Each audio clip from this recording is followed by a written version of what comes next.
তুমি প্রেগনেন্ট মহিলাদের মতো এমন ছটফট করতেছো কেন? শব্দ না করে একদম সোজা হয়ে ঘুমাও। পুরো একটা কাঁঠাল খেয়ে আমার শরীরে কেমন বিদ্যুৎ তৈরি হইতেছে, গরম লাগতেছে, অস্থির লাগতেছে। তুমি প্লিজ একটু আমাকে বাতাস করো তো। ফ্যান চলতেছে, তোমার গরম শরীর আস্তে আস্তে ঠান্ডা হয়ে যাবে, বাতাস করা লাগবে না। এই যে দেখো কেমনে ঘামাইতেছি। আচ্ছা চাই না, তুমি যখন আমাকে পুরো একটা কাঁঠালি খাওয়াবা, ঠিক আছে খাওয়া, আমার কোনো সমস্যা নাই, কিন্তু একদিনে কেন? তুমি 5 দিনে আমাকে কাঁঠালটা খাওয়াইতা।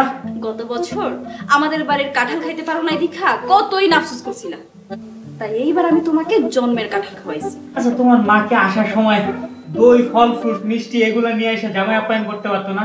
তা না একটা কাঁঠাল হাতে করে নিয়ে আসছে জামাই আপ্যায়ন করতে। আমি আসলে বুঝতে পারছি তোমার মা আসলে একটা গরিব, টাকা নাই, এজন্য আসার সময় ফল, ফ্রুটস, মিষ্টি, দই এগুলো নিয়ে আসতে পারে নাই। 50 টাকা দিয়ে একটা কাঁঠাল হাতে করে নিয়ে চলে আসছে। ওকে কি বলো তুমি?